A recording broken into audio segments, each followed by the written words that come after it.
Hoje eu vou falar de três mulheres.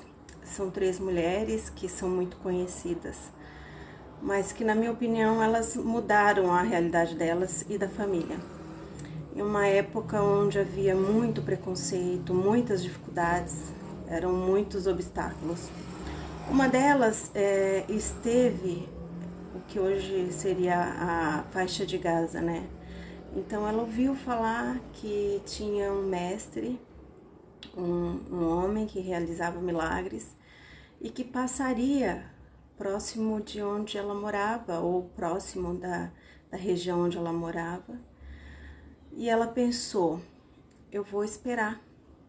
Ela não sabia qual momento que ele passaria, ela não sabia nada, mas ela sabia que ele passaria e ela decidiu esperar, ela decidiu que estaria ali e que ela queria alcançar o objetivo dela.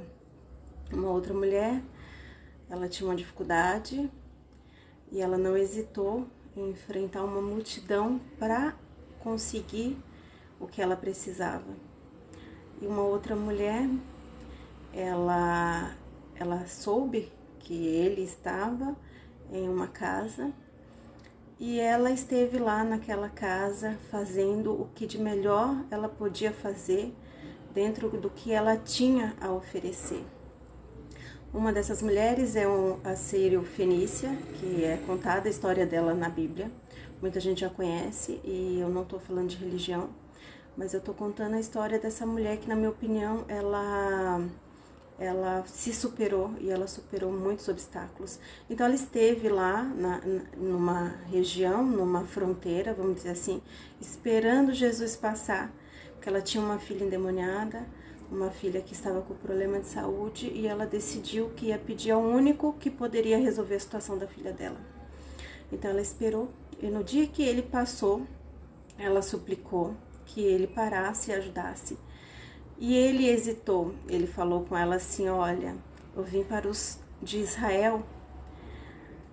E ela não desistiu.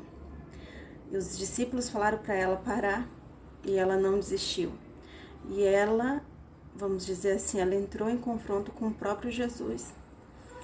Ela debateu, ela explicou o que ela queria. E ela deixou bem claro que ela queria a cura da filha dela.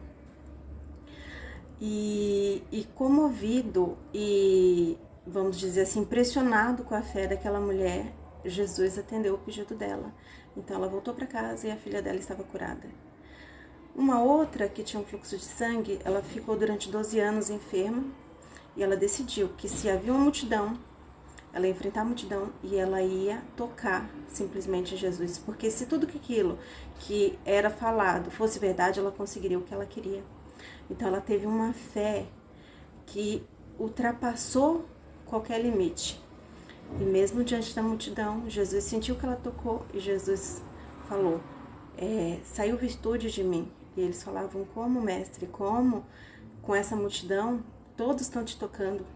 E ele falou, não, tinha alguém especial porque a fé dela era sobrenatural. E ela conseguiu o que ela esperava. Uma outra estava no que seria um almoço, uma ceia, não sei, que estava esperando por Jesus, e ela se ofereceu a lavar os pés de Jesus, e ele aceitou. E mesmo diante de olhos negativos, reprovadores, ela se manteve lavando os pés de Jesus. Ela era vista como uma pecadora e vários que estavam ali condenando-a, e ela continuou lavando, só que ela lavava os pés de Jesus com lágrimas e enxugava com os cabelos. Talvez porque tudo que ela tivesse em mãos fosse o cabelo para enxugar, para secar os pés de Jesus. Talvez ela não tivesse acesso a uma toalha, talvez o dono da casa não a visse com bons olhos. E isso não impediu que ela oferecesse o que ela tinha de melhor. E Jesus, mais uma vez, falou, a sua fé te salvou. Então, diante de obstáculos, diante de coisas que para nós hoje seria impossível, porque talvez nenhuma de nós tivesse essa coragem, elas mudaram a realidade delas, da família, porque elas tiveram a decisão de ir em busca do seu objetivo. Então elas tiveram a decisão e estiveram dispostas a dar o primeiro passo. porque muitas vezes não é sobre o objetivo, é sobre o ir. Então, muitas vezes o ir é mais importante do que o conseguir. Muitas vezes você precisa dar o primeiro passo, você precisa ter uma atitude de coragem, uma atitude de fé para realizar coisas grandes. Então, tudo começa com uma coragem e a determinação de conseguir o que você quer. Então, é assim, mulherada e homens que estejam ouvindo, vamos dar o primeiro passo. E dentro do que a gente tem, dentro da nossa realidade, fazer o melhor, que as coisas vão acontecer. Beijo para vocês.